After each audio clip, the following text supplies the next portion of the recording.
I believe your initial interest in music was very much geared towards jazz. What sparked that initial interest for you? I would imagine my father, because he was a big band singer, so I heard an awful lot of it. Can you pinpoint a moment in time when you started to develop that creative urge to write songs? No, but I do remember being, I don't know, probably 4 or 5, maybe. That's about how old I was when we moved into the house I grew up in, that we stayed in until my parents died. I remember being in the bathroom waiting for the bathtub to fill and singing some song that ended with, all I remember is that the words all ended with something that rhymed with dance. You know, Yeah. Who knows what. I was 5. Romance, pants, who knows. But I started playing violin when I was like 10, and then clarinet and sax when I was 11 and 12. And I discovered drums.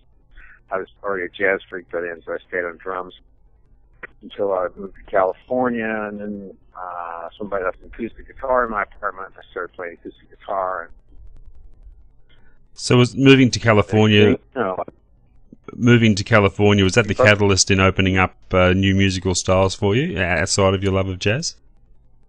well, no, just new musical and just no. Actually, the music that I heard in California was most of what I hadn't listened to much to in Texas, which is country music and really good, real hillbilly music. Mm-hmm. Because I didn't have that many friends that were into it. My parents didn't like it at all. They were swing kids. They just liked jazz and big band music.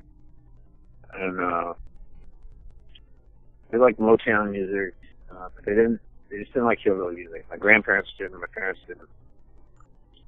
So I didn't really hear it till I got to be grown, and then I heard Hank Williams, and that sort of paralyzed me. You know, that voice still does, actually. And I got more interested in that. And also everybody around me was sort of, we were evolving this kind of hippie rock and roll folk country, I don't know, some kind of music, whatever they call it now, California folk, dream crap or whatever they call it, you know. But, we were just playing stuff that we wanted to play that probably sounded something like the stuff we heard every day. Looking back to that very first record you recorded with Glenn Fryer's Long Ranch Penny Whistle, if we could have spoken to you back then, what would you have told us your ambitions were? Firstly, for that duo, and for yourself long term. Long term, I've never known. I just always knew I'd be a player, be a musician. If you'd asked me when I was 14, I would have said, "Oh, gee, I don't know. I'd like to be Miles Davis drummer in a club in Paris with a lot of pretty women around, smoking joints and drinking cognac and playing jazz with, the Giants." But I don't know at that point. We were already doing it then. It's like sort of asking, somebody who's swimming to describe the water. I don't know. Yeah. I was already doing it. And I played in a lot of different bands. When we were starting to play together, when Glenn and I were starting to play together, I was still playing drums. In fact, Glenn and I were the backup bands just on a pickup basis, because we'd hear people in the Troubadour bar talking about some legendary guy that needed a band for a little tour or a comeback album or something. We played with Bo Diddley and Doug Kershaw. I played drums in the Ice House Blues Band for a while, and Norman Greenbaum and I had a band for a while. Did every kind of stuff. I just knew I wanted to play music. I didn't really think too much about how to describe it, except when I started writing songs, I felt kind of complete. Felt like I'll try this. For no other reason, just to disprove it as a means, just to find out that it really is too much work, and I'd rather just be sitting back there on the drums. But I really like it, so I stuck with it. Tell us about you. I'd still rather play drums. If I could live the way I wanted to live and just sit in the back of a little quintet in a club and just play brushes every night, that'd be the happiest musical situation for me. That would be the ultimate. Yeah, well, just in terms of comfort, yeah. Yeah. Talk about your very first solo album. I believe you were given a fair bit of creative freedom there when you put that one together. Yes, yeah, David Geffen was a great mentor, great record company president, great guy to have. Well, he did everything. He was A&R or whatever, management, everything. But he just said, yeah, go make the record you want to make. And that's what every artist longs to hear, is for somebody with a budget to say, here, just go make the record you want to make. It was an incredibly creative music scene in LA in the early 70s, and the people you were working around, names such as the Eagles and Jackson Browne, Linda Ronstadt. How much of that creativity that was happening at the time do you attribute to the fact that you were all, I guess, in the relatively early stages of your careers and all learning from each other? Well, probably a lot, because you're very receptive before you get a lot of money.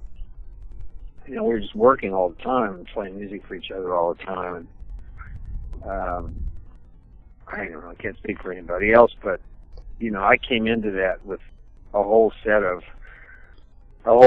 musical landscape in me, and already from the time I was 5 or 6. My grandmother on my other side was an opera singer. But that period of time when we were all just first starting out was intense because we were together all the time. We were close together. We were mostly all hanging out in one club. That club in that year, 69, 70, had every great songwriter came through there. You know, Laura Nyro, James Taylor, Elton John, Chris Christopherson, Rick Nelson, Jim Harden. It was just Carole King. It was just a lecture series on great songwriting the whole year, and that's where we hung out. And then at the end of that summer, I think it was that summer, CSNY played their first gig at the Greek Theater. We went to that, and we just thought that music had taken some beautiful turns, and that it was going to be enjoyable to make for a living. That a lot of the constrictions that were on it previously had the bounds had been broken, and that everybody was pretty much allowed to make the music they wanted, and you had a shot at having a career with it. So none of the people that I hung out with at that particular time turned back. Everybody, you know, went full on into making music, and that's what we do. Another name that you associated with at that time that didn't hear too much about, Dan, he was J.D.Souther, and I've heard her name come up in a few interviews that you've done. Can you tell us a little bit more? You can't hear too much about her. She's a brilliant writer and really wonderful. She's a fabulous girl. She's a very important person in my life. Of all the people that have covered your songs over the years, is there anyone in particular, or any band in particular you felt has had that specific knack of making the song sound as if it was written for them? Man, I've had so many good covers of my songs, I wouldn't know where to start thanking people. I mean, the most obvious is the Eagles, because they make such great records, and they really, from the first song of mine that they cut to the one that was on their album last year that was a single, they just know how to make records of my songs. And Linda Ronstadt clearly knew how to make records of my songs. So she cut 10 of them. And people still do. I just heard Leon Womack sing Faithless Love at the Ryman Auditorium the other night at the ASCAP Awards. I got one of those prizes. I got a Golden Note Achievement Award or something like that. So a whole bunch of people come out and sing your songs. It's really great. It's a great honor. It's a little embarrassing, but really fantastic. And Rodney Crowell sang New Kid in Town, and this new band of kids called Love and Theft sang You're Only Lonely, and Leanne sang Faithless Love, and she just killed it. I hadn't heard anybody sing it for a long time, and you know, that song has got an awful lot of records, from Linda to Glenn Campbell to Tanya Tucker, Lynn Anderson. There's a gazillion records of it. Bernadette Peters made a brilliant record of it at Carnegie Hall in '06. I mean, there's a lot of good records of it. And Leanne White just put this totally different spin on it, sang it like I'd never heard it sung before. So somebody's always ready to surprise you. One of my sisters told me that Heartache Tonight is on Michael Bublé's new album. Huh.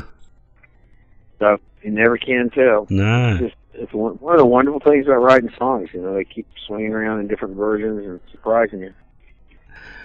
Of course, you found yourself put together in a supergroup type conglomeration with Chris Hillman and Richie Furay in the 70s, which a lot of people look back on fondly now, even though it was short-lived. Was it ever a chance to be a longer-term project, or was it always doomed to be a short-term thing? I don't really remember, but I look back on it fondly too. I like those guys, and some of that music was really fun, and it was fun to play on stage. And yeah, a bit nostalgic for it too. It was a fun period of time. You had your period of solo chart success on a large scale with You're Only Lonely, which would have put you in the spotlight at the time. And I get the view that maybe the spotlight is not a priority of yours. How did you cope with that when it happened? Well, being in the spotlight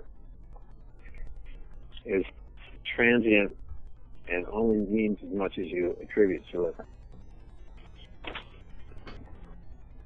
I found it to be difficult, actually. Yeah. But that said, I'm much older now, and none of those things really bother me anymore. You still get surprised occasionally when somebody sort of sidles over when you're completely focused on something else, some little thing. Like today, we're out shopping, so we're doing really specific stuff, and just run into some people that start up a completely other conversation because I am who I am. It's not much exactly, it's an interference, but it's a pleasant interference. Yeah. And if you just, take a minute, take a breath, because what it means is somebody likes what you do, and they're trying in their way to tell you how much they like what you do, and that's a beautiful thing. It's if you're any kind of decent human being, you stop and share the love for a minute. Has being a recording artist and live performer always taken second place to you behind perfecting your songwriting? Say again? Sorry, I didn't hear you. Has being a recording artist and live performer always for you been a second place thing behind your trying to perfect your songwriting? I'm being either dense or there's interference with this, or I just don't get that question. Can you phrase it another way? Yeah, I'll phrase it another way. Is songwriting always your number one priority over top of being a recording artist, live performer, whatever? Neither one. Just being a good person and a good musician. Yeah. Way ahead of those. But probably my best mechanical way to get there is through songwriting. And at the moment, it's making these records with this little jazz group I got. That's the most fun I've had in 25 years. Has there always been a strict golden rule of songwriting that you've always made sure you've stuck to through the years? No.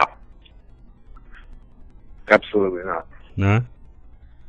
If I had a rule, I'd break it. So it's something that really shouldn't have rules. Well, I just think, you ever notice you're trying to get actors to talk about acting? It's either obnoxious or it's really truthful and shy, and they admit that it's very hard to talk about. Well, I feel the same way about songwriting. I have no idea how to tell anybody what it's like or how to write songs or what it means to me or what they're about. It's much more mysterious than that. No matter how crafty and busy the left side of your brain is trying to make things come out right, it's still just a wild ride through something, and usually the wilder the better. You write alone. You've also written in collaborative situations. What's the most pleasing part of writing in a collaboration situation with somebody else? I couldn't pick one, but one of the great advantages of collaboration is that you actually finish the song, because you get somebody else there kind of urging you to do so. The problem with writing alone is that you can just drag it out into this protracted, brutish process, which takes so long that you probably turned over the same stone 6 or 7 times, and it's a different, it's like reading the runes, reading ancient runes by throwing them over and over again. It's just, it's like a Gary Larson cartoon where the cartoon bubble over the dog's head is nothing but question marks, and the one over the human's head is ginger, blah, blah, blah, blah, ginger, blah, blah, blah, blah, ginger, blah, blah, blah, blah. It doesn't make any sense to talk about it because it never feels the same as doing it. you know, Kurosawa, the famous Japanese film director, was at the opening of Ron, great film of his, and someone asked him if he could explain the film to them, and he said, Jesus, it's so exasperating. He said, if I could do that, I wouldn't have had to take the trouble to make the damn thing. It's hard work. I mean, sometimes it comes in a heartbeat. You know, if you do it, if you really practice it, as a craft, and if you do it well enough and you kind of leave the channel open, now and then one just pours through in a pretty short period of time. But usually you're agonizing over everything, even probably things you shouldn't, because most writers I know are pretty OCD and a little bipolar and somewhere low on the Asperger's bell curve. And you know, it takes a curious mind to do this in an artful way. There are a lot of people that are dang good at it as craftsmen, but don't necessarily say anything or don't necessarily have anything memorable. And there are other people that are just off the charts, crazy good, talented, that don't pull it together into a cohesive thing that you can make sense of and sing again and teach other people to play and stuff like that. And that's the same for any kind of music in any language, anywhere, anytime. It just takes sort of perfect storm of things within your own brain and then, I don't know, other factors, you know, for want of anything better to call it, just luck, you know. Yeah. I mean, there's it's not an ancient saying. I think it's a golfer from the 50s, maybe Arnold Palmer or somebody, or Nicholas, said, luck favors the prepared. I'm sure he stole it from someone else. But it's true. If you're actually doing the job well and then you have a lucky break, probably some nice things will happen. If you're waiting for the break first and then figure you'll learn how to do it, it's not going to happen for you. Now, a 25-year break between records until last year, and I'm sure, though, you weren't musically inactive during that time. I believe the songwriting process for the record started on a trip to Cuba almost a decade earlier. Can you tell us about that? Well, a little bit. You're asking me questions you already know the answer to, but yeah, I went to Cuba in 1998 with a group of songwriters, a really diverse and crazy group of songwriters from America, all over America. And we went to Havana to write with Cuban writers for a week, and then record and play the songs. And it was a brilliant week of music and collaboration and adventure, and just had everything. You had romance and craftsmanship and interface with another culture. And we were there when the Buena Vista Social Club were playing at the Charlie Chaplin Theater, and Ry Cooder was down there because they were premiering that movie in Cuba that week, and it was just great things were happening. The Baltimore Orioles were down there playing the Cuban national baseball team. It was just one of the coolest weeks of a lifetime. And I started some of these songs in the Hotel Nacional there, and if you got the record, you know the results. Your love of jazz certainly comes through on the record. There's a real jazzy feel to many of the tracks. It must be a great feeling for you now to show that other side of your musical makeup, where in the past most people have associated you for so long with that West Coast sound. Well, people that really listen to my records saw that stuff coming all along. I mean, I had the record I made in 1975. I had Donald Byrd, Stanley Clarke, and Chuck DeMonico, and Johnny Guerin. I had a lot of good jazz players on the Black Rose album. Just the form wasn't as open as it is on this one. This album was really written for first a quintet, and then Jeff Coffin joined us at the end, and we thought it sounded much better with two horns. And of course, Jeff Coffin is as good as about sort of like having four other horns, kind of the modern Roland Kirk. So it became a sextet, and it's great. I think we're going to take three of them out. I think the trio is going to go out in the spring for a while, and then in the fall we're going to try to get the whole trip up. But it just depends on which gig. You know, it costs money to take six guys on the road, so wherever they give us enough money to do that, if the guys are available, that's what we'll do. You did tour the record, and you've released a digital-only live EP. Have you got a renewed enthusiasm for performing again?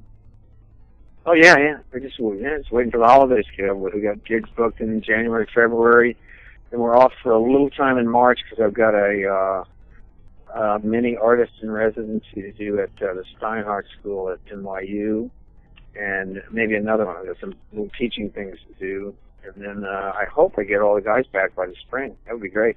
I'm going to do a few solo dates too, so you never know. You never know what's coming to your town. And I believe you've got some material already put away for another record. Oh yes. That's fantastic news. Yes. And will that be with the same? It is fantastic news because it doesn't always come easy. And that'll be with the same band? I'd like to. I don't see any reason to change it. If anything, might add Roy Agee on trombone and make it 3 horns. I can do some harmonic things with that. That I think I'd really like. So we'll see. I don't know what's going to happen yet. A lot of good players around. We're doing a radio show on the 20th with Victor Krause as a bass player with these same guys, and this is the first time Victor's played with us, so that'll be a trip. Fantastic. J.D. And the drummer may or may not be available for this next thing, so I hope he is. Jim White is, we call him Jazz Jim White, because there's 2 Jim White drummers right now. The other one's Australian. He's good too, but Jazz Jim is killer, and he's a jazz professor at University of Colorado, Northwestern, Greeley. Teaches big band jazz, and then comes home from that relatively sane world to play with me. Terrific. JD, thanks so much for your time. I know it's been a busy day for you, and thanks for taking time out to squeeze us in for a chat. Oh, don't worry about it. Listen, we missed the scheduling. No big deal. We got the interview done. I'm happy. I hope you got what you need. Yep, did for sure. It's great to have some. Brad will be happy that we didn't miss each other.